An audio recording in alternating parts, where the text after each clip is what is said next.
Polestar 4, Polestar 4, Polestar 4. Yes, guys, finally, I am making a video about the Polestar 4. You guys have been asking me for weeks, commenting, and also DMing me on Instagram about the Polestar 4. And finally, guys, here we have it, a video about this car, which is going to compete with the Tesla Model Y and hopefully come out later this year. We've also been seeing spy photos of this car lately, so things are really heating up. So that's what we're going to cover in today's video. Before we jump into today's juicy topic, I just want to give a huge thanks to today's video sponsor, Recharge, which is an awesome charge point operator in Norway, Sweden, and Finland, and soon opening chargers in Denmark. And when they do that, they've covered all of the Nordic countries, which is pretty darn awesome. In Norway, they are the largest provider of DC fast charging, and they have 4,000 charging points in Norway, Sweden, and Finland. They are huge. So if you want to support the channel, go to the link down below and just find out where your closest Recharge charger is. But wait a minute, Chris. Polestar 4 to compete with Tesla Model Y, isn't 4 bigger than 3? And 3 is bigger than Y, so 4 should be even bigger than Y, even bigger than X? Well, that would make sense in a making sense world, but yeah.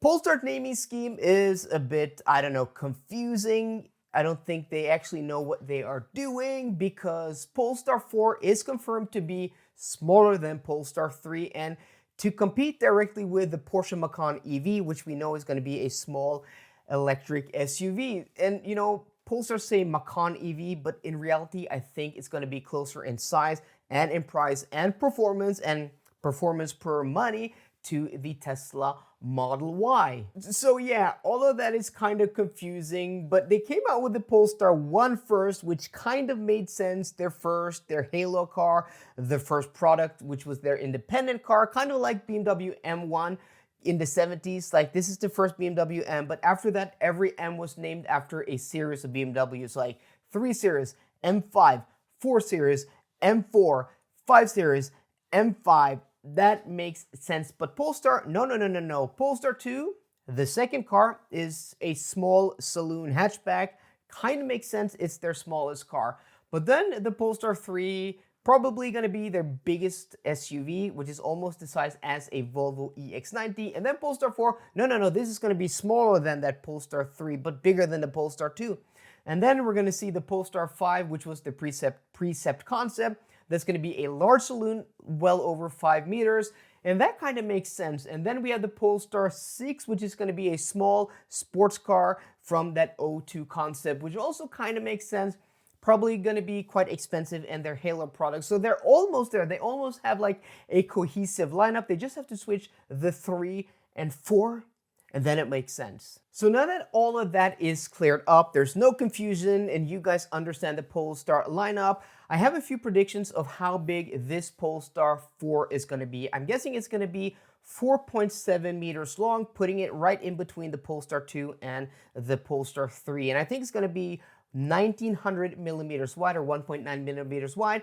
Again, putting it right there, smack in between the Polestar 2 and the Polestar 3. And I think it's going to be 1550 millimeters high, again, in between those two cars, with a wheelbase of 2850 millimeters and a ground clearance of 17.5 centimeters. And all of these numbers make sense because it's like kind of in between these two cars. And we know from the photos that it's an SUV-ish type of vehicle, but not full SUV. It's also smaller than the 3 and bigger than the 2. So all these numbers just kind of make sense, but also it's very close in dimensions to that Tesla Model Y. But now for the fun stuff, because I have a prediction of the different types of models, the battery pack sizes, the power output, the range, and the price. And remember, guys, I've done this quite a few times before, sometimes with leaked information, sometimes with information from sources, but I actually spend a lot of my free time just, dreaming up vehicles and estimating and doing. I actually have an Excel sheet with like, yeah, I'm going to say it. I have an Excel sheet with like really advanced like battery size and car weight and all of that based on car weight, chassis weight, battery sizes, battery speeds, like these really advanced equations where I kind of try to like predict the future. But okay, we're going to use a lot of that background information I gave you there to give you guys some predictions. So first off, I think we're going to see a standard range single motor with rear wheel drive. That car is going to have a 77 kilowatt hour battery pack, gross capacity with a peak charging speed of 155 kilowatts, and a rear electric motor with 290 horsepower, giving you this car a WLTP rated range of 490 kilometers. And I'm guessing the price of this car is going to be 48,000 euros. Yes, I'm guessing 48,000 euros. Probably the title of this video is the entry-level Polestar 4. Then we have the long-range single motor, this time a gross capacity of 90 kilowatt hours, 225 kilowatts of peak charging speed, and a rear electric motor with 320 horsepower.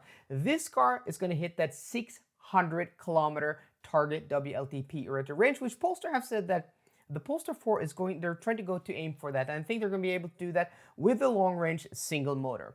This car is going to start at 52,000 euros. Then lastly, the last car predicted is the long-range dual motor with a 90 kilowatt hour battery pack, the same as the long-range single motor, 225 kilowatts of peak charging speed, 440 horsepower, and a WLTP rated range of 560 kilometers with a starting price of 57,000 euros. But if you're thinking, hey Chris, this is just speculation, and you're not wrong, but it's more kind of like guesstimation, because if we look at the difference between Tesla Model Y and also Tesla Model 3, I think we can assume, we can kind of like guess that the difference between 2 and 4 Polestar is going to be kind of similar, right? So it's going to be a little bit more expensive. I'm guessing like standard range single motor versus standard range single motor, long range single motor versus long range single motor, long range dual motor versus long range dual motor. The price difference from the 2 to the 4 is going to be about 5,000 euros. So about 3,000 of that